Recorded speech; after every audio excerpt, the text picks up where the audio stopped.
Hello viewers, আসসালামু আলাইকুম। আশা করি আপনারা সবাই ভালো আছেন। আপনাদের দোয়ায় ভালোবাসায় আমি লাল সবুজ পরিবহন চালক ফেমাস রিপোর্ট অনেক ভালো আছি। তো আজকে কিছু কথা বলবো 64 জেলার ড্রাইভার ভাইদেরকে নিয়ে। চন্দ্রগঞ্জের যে ব্যাপারটা, এই ব্যাপারটা আমি মেনে নিতে পারতেছি না। অনেক কষ্ট হয়েছে। আমি অনেক ভিডিও সোশ্যাল মিডিয়াতে দেখছি, ভিডিওগুলো ভাইরাল হয়ে গেছে। আসলে একটা ড্রাইভারের কারণে পুরাটা ফ্যামিলি তার ধ্বংস হয়ে গেছে।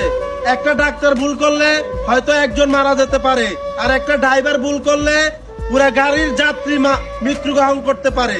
তো 64 জেলার ড্রাইভার ভাইদের উদ্দেশ্যে বলতেছি, আপনারা কখনো পারাপারি করে গাড়ি চালাবেন না, চোখে ঘুম রাখি গাড়ি চালাবেন না। মনে রাখবেন, একটা ভুলের কারণে সারা জীবনের কান্না।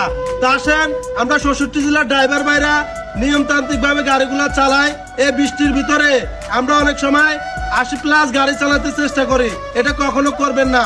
এতে আপনারও ক্ষতি হতে পারে, আপনার মালিক পক্ষেরও ক্ষতি হতে পারে, এবং আপনি যখন স্পিডে গাড়ি চালাবেন হয়তো আপনাকে জরিমানাও দিতে হবে। তাহলে আমরা কি করতে হবে? আমরা নিয়ন্ত্রিত ভাবে গাড়ি চালাতে হবে। আসলে আমরা 64 জেলার ড্রাইভার ভাইরা যদি গাড়ি চালাই তাহলে দুর্ঘটনা রাস্তা অনেক কমে যাবে ভাই।